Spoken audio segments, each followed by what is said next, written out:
어느 날 예수님께서 성전에서 말씀을 가르치고 계셨습니다. 유대인들의 통상적인 예를 따르자면 아마 성전 뒤뜰이었을 것이고, 예수님도 일반적인 랍비들처럼 자리에 앉아 가르치고 계셨습니다. 굳이 앉아 계셨다는 것을 성경이 묘사하는 데는 이유가 있습니다. 그 뒤에 이어지는 사건의 정황을 우리에게 설명하기 위함입니다. 설교하는 사람이 앉아 있다면 아마 예수님 바로 옆에서부터 사람들이 서 있지는 않았을 겁니다. 왜냐하면 그럼 사람들이 예수님을 볼 수 없기 때문에. 서 있었다면 제법 먼 거리에 떨어져서부터 뒤로 서 있었을 것이고, 아니면 예수님 주변에 사람들도 어떤 면에서 편안한 자리로 앉아 있었을 수도 있습니다. 어쨌든 청중들과 예수님 사이에는 상당한 거리와 공간이 띄어져 있었을 겁니다. 바로 그때 서기관들과 바리새인들이, 유대 종교 지도자들의 핵심적인 그룹들이 한 여인을 데리고 그 공간으로 들어와 거기에 이 여인을 세웁니다. 아마 한참 설교하는 중에 이런 일이 일어났으니까 설교는 중단되었을 것이고, 사람들은 수군거렸겠죠. 도대체 무슨 일인가?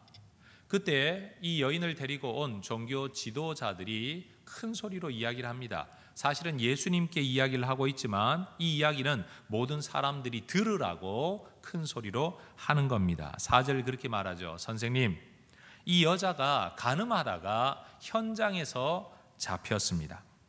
모세는 율법을 보면 이런 여자는 돌로 쳐 죽여야 된다라고 이야기를 했는데, 선생님은 무엇이라고 말씀하시겠습니까? 라고 이야기하는 겁니다. 여러분 생각하십시오. 만약 정말로 이 여인을 처벌하는 것이 목적이었다면 굳이 이 여인을 예수님께로 데리고 올 이유가 없습니다. 왜냐하면 예수님은 그 당시 그런 판단을 내려줄 만한 유대교의 공식적인 지위를 가지고 있지 않았기 때문입니다. 객관적인 지위로 따지자면 서기관이나 바리새인들이 훨씬 더 그 일을 하기에 적합한 사람들이었습니다. 그렇다고 해서 예수님이 이 사건의 목격자도 아니었습니다. 유대교 습성을 따르면 어떤 문제, 죄에 대한 목격자가 되면 이 죄를 저 사람이 지었다는 것을 내가 증인으로 선다. 그러면 그 사람 돌에 맞아 죽을 때 그의 겉옷을 내가 책임을 지고 그를 돌에 맞아 죽게 합니다. 마치 스데반이 돌에 맞아 죽을 때 바울이 그의 옷을 지켰던 것처럼 말입니다. 이 모든 재판과 사형 과정에 있어서 내가 책임을 진다, 내가 증인이다, 이런 책임이 있다는 거죠. 그런데 예수님은 객관적인 지위도 없고 직접적인 목격자도 아니었습니다. 그럼에도 불구하고 이 사람들은 이 여인에 관한 문제를 예수님께 물어왔습니다. 왜 그랬을까요? 성경은 그 이유를 6절에서 이렇게 말합니다. 그들이 이렇게 말하는 것은 고발할 조건을 얻고자 하여 예수를 시험함이라. 누구를 고발하는 것일까요? 여인을 고발하는 게 아닙니다. 예수님을 고발하려는 빌미를 얻기 위해서 이 사건을 미끼로 사용하겠다는 겁니다. 여러분, 이 사건은 뭔가 좀 조작된 냄새가 납니다. 왜냐하면 생각해 보십시오. 간음하는 사람들이 사람들한테 들킬 만한 곳에서 하겠습니까? 안 들킬 만한 곳에서 하겠습니까? 어느 누구도 공적인 장소에서 들킬 만한 자리에서 이런 짓을 하는 사람은 없을 겁니다. 그렇다면 들킬 만한 장소에서 우연찮게 들킬 것이냐, 아니면 어쩌면 이런 상황을 만들기 위해서 그럴 만한 때를 기다렸다가 그럴 만한 사람의 뒤를 미행했다가 그 사건 현장을 덮친 것이냐. 성경은 구체적으로 말해주고 있지는 않지만 뭔가 심상치 않다는 겁니다. 종교 지도자들로서는 사람들이 깨끗하고 건강한 삶을 살면서 죄를 범하지 않도록 미리 막아주는 것이 합당한 사명입니다. 그런데 이 종교 지도자들은 사람이 죄를 범하기를 막는 것이 아니라 사람이 죄를 범하기를 기다렸다가 그 현장을 들어가서 사람을 잡아왔다는 겁니다. 여러분, 지금 이 순간 이 종교 지도자들의 관심은 여자에게 있지 않습니다. 이 작은 여인의 사건을 빌미로 오히려 예수님을 어떻게 걸어 넘어뜨릴까, 처벌할 수 있을까, 이것만이 그들의 관심사였다는 겁니다. 지도자들로서 합당하지 아니한 모습을 이미 보여주고 있는 거죠. 그러면서 예수님을 올무에 빠뜨리기 위하여, 걸어 빠뜨리기 위하여 이렇게 질문하는 겁니다. 정말 간교한 질문이 아닐 수 없습니다. 여러분, 이 질문에는 여러 가지 함정이 있습니다. 예수님 당시에 이스라엘은 로마 나라의 속국이었습니다. 그래서 사람을 사형할 수 있는 판결 권한이 이스라엘 사람들에게는 없었습니다.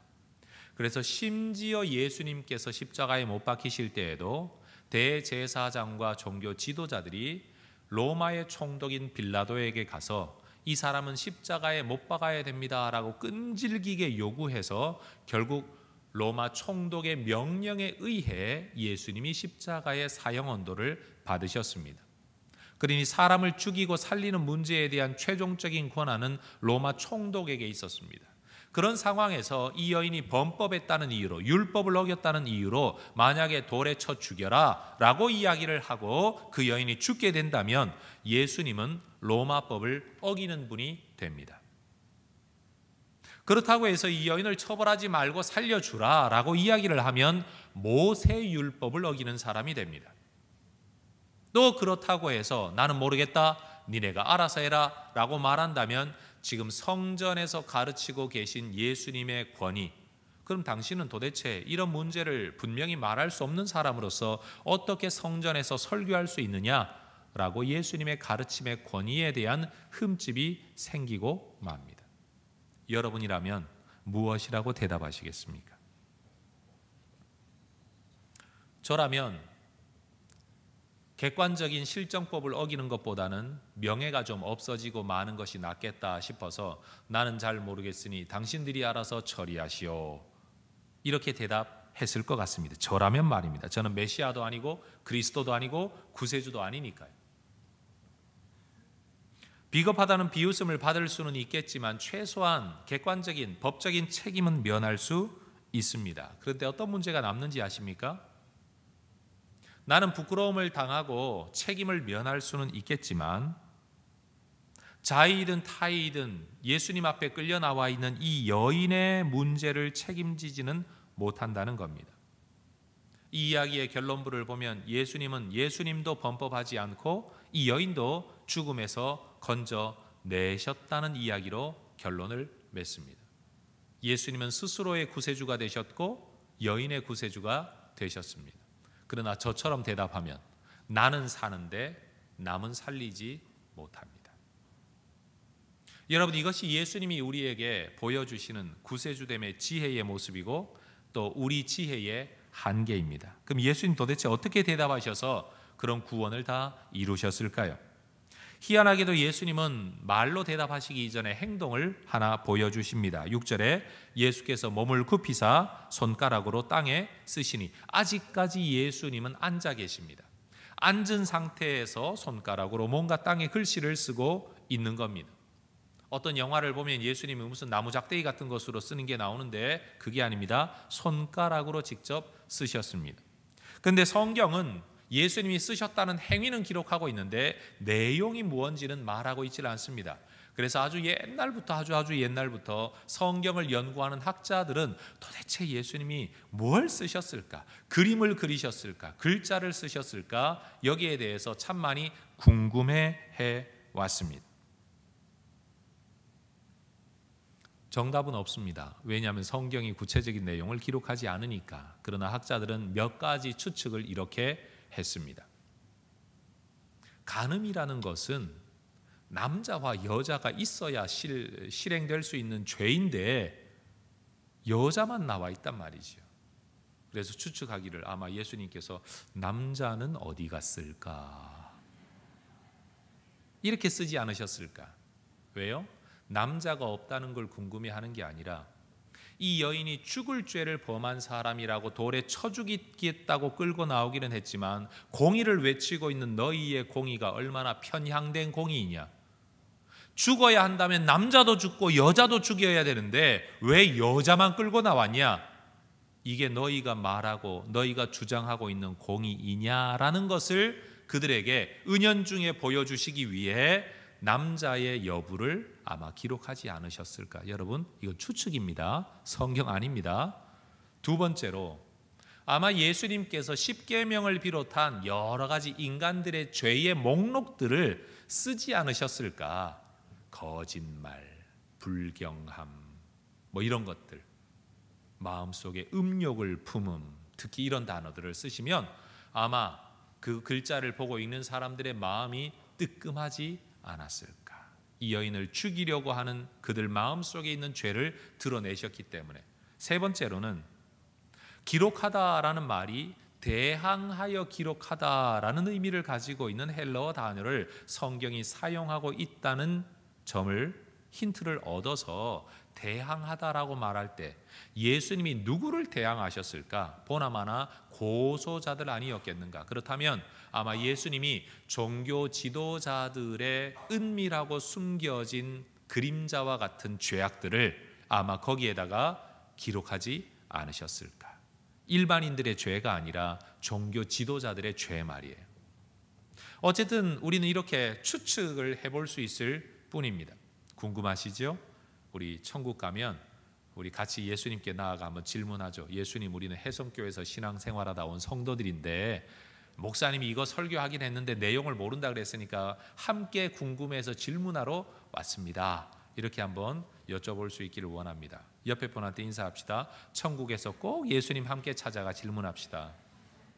그런데 어쨌든 고소자들은 이러한 예수님의 행동마저도, 잠시의 행동마저도 기다릴 여유가 없었습니다. 그들은 다그쳐 물었습니다. 7절을 보십시오. 그들이 묻기를 마지 아니하는지라. 결국 예수님 대답하십니다. 어떻게 해요? 이에 일어나, 드디어 일어나십니다. 말씀하십니다. 너희 중에 죄 없는 자가 먼저 돌로 치라.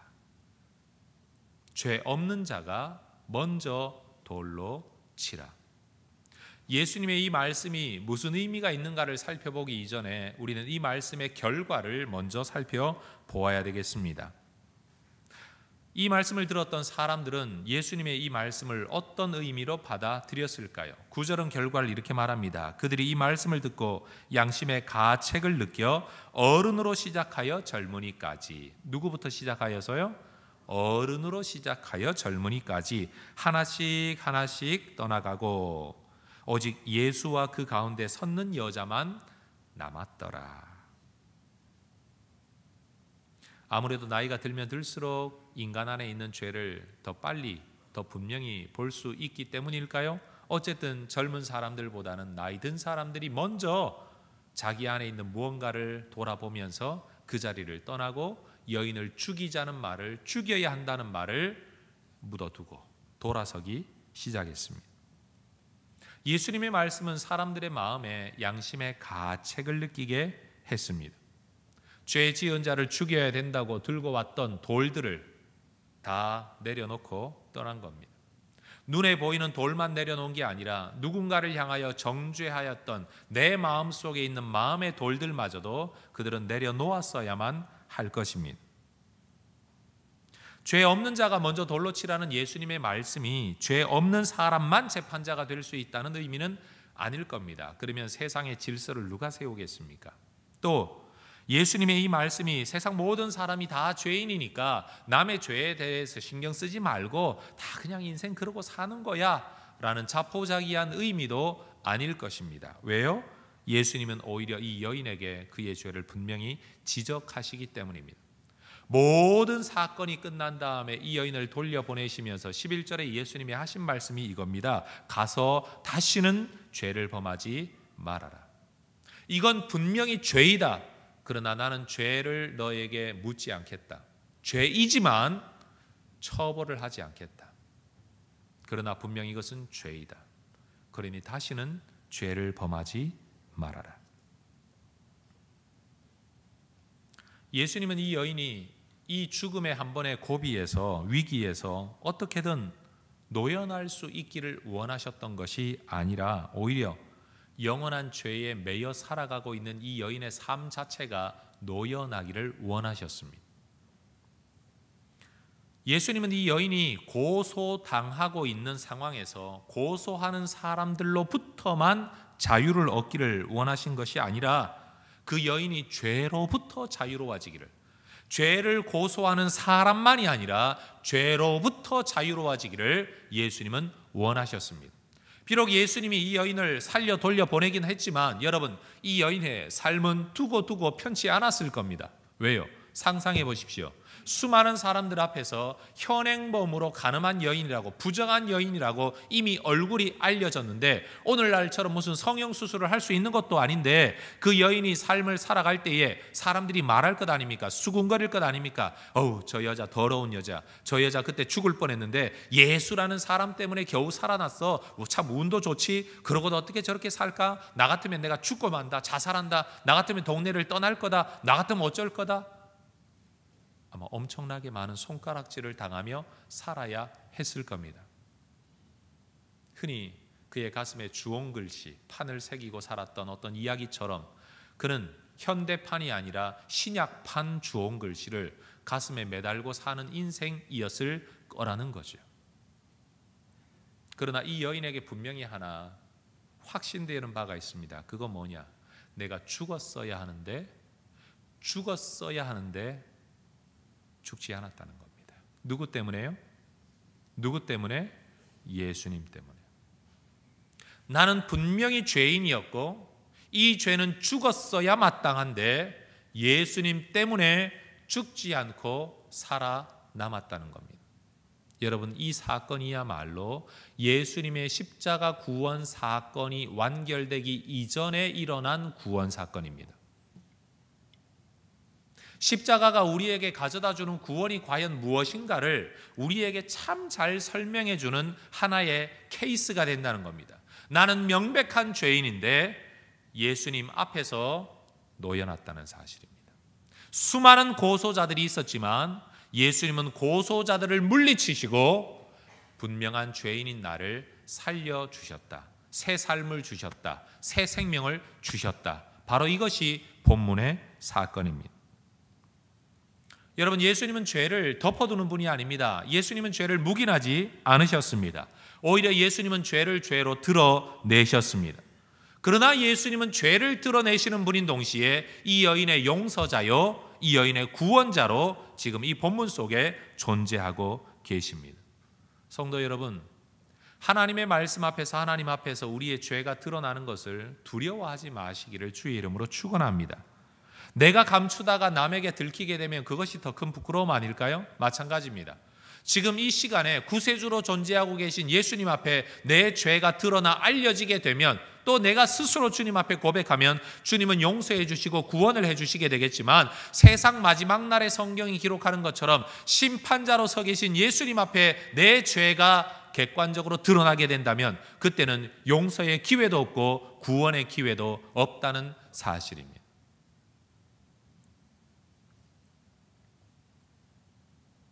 하나님께서 에덴 동산에서 범죄한 아담을 찾아오셔서 질문하셨습니다. 아담아, 아담아, 네가 어디 있느냐? 여러분, 전지전능하신 하나님이 아담 어디 있는지 몰라서 질문하신 게 아닙니다. 그때 아담이 대답합니다. 내가 죄를 범하여 부끄러워 숨었습니다. 그 이전까지만 해도 하나님 앞에 마음껏 자기를 드러낼 수 있었는데 죄가 생기고 나자 숨기고 싶어진 겁니다. 따라합시다. 숨기는 것은 죄의 특성이다. 잊지 마십시오. 숨기는 것은 죄의 특성입니다. 하나님께서 아담이 어디 있는지 몰라서 질문하신 것이 아니라 자기가 범죄했다, 잘못했다, 하나님 앞에 숨고 싶은 존재가 되었다는 사실을 그의 입으로 고백받으셨습니다. 그의 죄를 드러내셨다는 겁니다. 모른 척하고 에덴 동산에서 계속 살아갈 수 있도록 묵인해 주신 게 아니라 죄를 드러내셨다는 겁니다. 그러나 드러낸 것으로 끝나지 않았습니다. 하나님은 아담과 하와에게 가죽옷을 지어 입히시면서 드러내고 싶지 아니한 부분에 대한 부끄러움을 감추어 주셨습니다. 그리고 새로운 살 길을 열어 주셨습니다. 드러내시고 감추어 주셨다. 이 사건은 또 한 번 반복되어집니다. 가인은 의롭지 못한 제사를 하나님 앞에 드리다가 자기 스스로 분노하여 의로운 제사를 드렸던 동생 아벨을 돌로 쳐 죽였습니다. 그래서 하나님께서 아담에게 하셨던 것처럼 다시 한번 말씀하십니다. 가인아, 네 동생이 어디 있느냐? 가인은 이것을 덮어두려고 합니다. 내가 내 동생을 지키는 사람입니까? 그때 하나님은 드러내십니다. 네 동생의 흘린 피가 땅에서 부르짖고 있지 않느냐. 그때서야 비로소 가인은 하나님 앞에 숨길 수 없다는 사실을 알고 고백합니다. 그리고 내가 누군가를 죽여서 생명이 끝날 수 있다는 것을 그가 처음 경험한 이후에 누군가가, 알 수 없는 또 다른 누군가가 나도 이렇게 죽일 수 있지 않을까 하는 두려움에 휩싸여서 불안해하고 있었습니다. 그때 하나님께서는 그에게 표를 주셔서 아무도 너를 죽이지 못할 거야 약속해 주셨습니다. 이 표가 어떤 표인지 저는 모릅니다. 천국 가서 물어볼 게 오늘 또 하나 생겼습니다. 우리 하나님은 아담의 죄를 드러내셨고 그것을 또한 가리워 주셨습니다. 하나님은 가인의 죄를 드러내셨고 또한 가리워 주셨습니다. 그리고 오늘 본문에 우리 예수님께서도 여인의 죄를 드러내셨고 또 가리워 주셨습니다. 여러분, 우리 하나님 앞에 오면 하나님은 언제나 우리의 죄를 드러내십니다. 하나님은 덮어두는 분이 아니고 드러내는 분이십니다. 더군다나 특별히 제가 정말로 좋아하고 귀히 여기고 어떤 내 말씀 사역의 본질이 이것이다라고 깨닫게 된 핵심 성경 구절이 이미 여러분에게 자주 인용하고 있는 히브리서 4장 12절 13절 말씀이에요. 같이 한번 읽어볼까요? 하나님의 말씀은 살아있고 활력이 있어 좌우의 날선 어떤 검보다도 예리하여 혼과 영과 및 관절과 골수를 찔러 쪼개기까지 하며 또 마음의 생각과 뜻을 판단하나니 지으신 것이 하나도 그 앞에 나타나지 않음이 없고 우리의 결산을 받으시리의 눈앞에 만물이 벌거벗은 것 같이 드러나느니라. 말씀의 역할은 뭐냐? 드러내는 겁니다.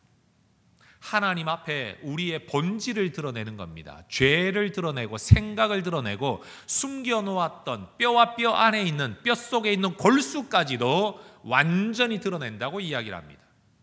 말씀은 우리를 덮어두는 역할을 하지 않습니다. 어떤 분들은 교회만 오면 자꾸만 죄 이야기를 해서 교회 오기 싫다라고 말씀하는 분들이 있습니다. 설교만 들으면 자꾸만 내 안에 있는 어두운 것들이 드러나게 되어서 오히려 자존감이 낮아진다, 기분이 나빠진다 이야기하는 분들도 있습니다. 옳습니다. 그건 여러분이 지금 은혜를 누리고 있는 겁니다. 왜요? 말씀의 역할은 드러내는 것이기 때문에.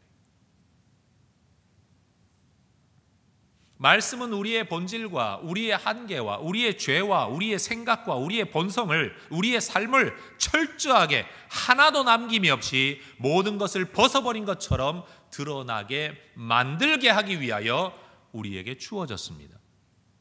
선지자들의 모든 선포는 백성들의 죄를 고발하는 것이었습니다. 모세의 율법은 하나님 앞에서 사실은 우리가 얼마나 죄인인가를 드러나게 하는 역할을 해줍니다. 사도 바울이 교회에 썼던 모든 편지들은 대부분 문제를 드러내고 그 문제를 지적하여 문제가 고침받아야 된다라고, 우리 안에 있는 어두운 부분들을 사실은 드러내기 위해 쓰여진 편지들입니다. 말씀은 드러냅니다. 교회는, 복음은 죄를 덮어두라고, 묵인하고 지나가라고 존재하는 것이 아닙니다. 하나님의 말씀이 죄를 죄로 드러내어 하나님 앞에 자기를 드러내게 함으로 왜 하나님이 필요하고 구세주가 필요한지를 예수에게로 이끌어가는 역할을 하기 위해 이 복음이 존재하는 것처럼 교회와 설교자는 바로 그 역할을 위해 존재한다는 겁니다. 그러니 여러분, 말씀을 들을 때마다 나의 어두운 부분, 좀 묻어두고 싶은 것들이 드러나면 기분 나쁘죠? 고통스럽죠? 자존심 상하죠? 짜증납니다. 편치 않습니다. 저도 마찬가지입니다. 그러나 그것이 사는 길입니다. 왜냐하면 주님은 죄를 죄로 드러내시고 드러나게 한 다음에야 비로소 용서하시고 고치시고 구원하시기 때문입니다. 죄가 죄로 드러나지 않으면 구원이 주어질 수 없습니다. 마치 의사가 내 분명한 병을 진단하지 않는다면 내 병을 고침받을 수 없듯이, 의사가 나를 청진기로 대고 내 가슴에 대는 게 기분 나빠서 자존심 상해서 나는 진료받지 않겠다. 여러분, 어떻게 병을 고칠 수 있겠습니까? 부끄럽고 자존심 상해도 드러내어야 고침받을 수 있습니다. 죄가 죄로 드러나는 곳에만 구원이 구원으로 역할할 수 있습니다. 예수님 앞에 우리의 어두운 것들이 드러나는 것을 여러분 두려워하지 않고 오히려 기뻐하실 수 있기를 축원합니다. 그게 구원의 길입니다.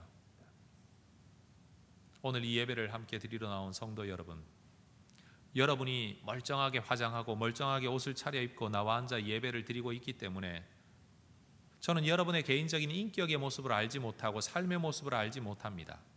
그러나 이 말씀은 여러분 안에 있는 죄를 자꾸만 드러낼 것입니다. 그때 이것이 부담스럽다고 피하기 시작하면 여러분은 용서받지 못하고 구원받지 못합니다. 부담스러움에도 불구하고 맞습니다. 주님, 내가 여기 있습니다. 그 모습으로 내가 여기 있습니다. 나는 돌에 맞아 죽어 마땅한 자입니다. 나는 돌로 내 동생을 죽인 자입니다. 나는 주님이 먹지 말라 한 것을 먹은 자입니다. 그 모습으로 여기에 있습니다. 어떻게 하면 좋겠습니까? 이미 범한 죄를. 그때 주께서 가죽옷을 지어 입히시고 표를 주시고 가서 다시는 그러지 말아라 라고 우리를 삶으로 돌려 보내시는 겁니다. 따라해 봅시다. 죄는 죄이고 구원은 구원입니다. 제가 성철 스님 따라한 게 아닙니다. 물은 물이고 산은 산이고 그 말 하는 게 아닙니다, 여러분. 그 사람들의 진리하고 우리의 진리는 다릅니다. 죄가 죄로 드러나는 곳에 구원이 구원으로 주어집니다. 죄가 덮여 있는 곳에는 구원이 주어질 수가 없습니다.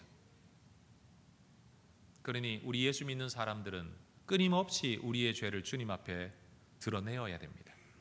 말씀이 나를 드러낼 때도 인정하고, 말씀이 나를 드러내지 않을 때라도 내가 알고 있는 내 죄를 주님 앞에 드러내면서 우리 주님, 구세주 되신 우리 주님, 용서하시는 우리 주님, 현행범으로 잡힌 여인조차 살려주신 우리 주님 앞에 여전히 현행범으로 살아가고 있는 우리에게도 그 은혜를 베풀어 주십사고, 그리고 십자가가 바로 그것을 위해 주어졌다는 사실을 기억하고 꿇어 엎드려 예배할 줄 알아야 하는 것입니다.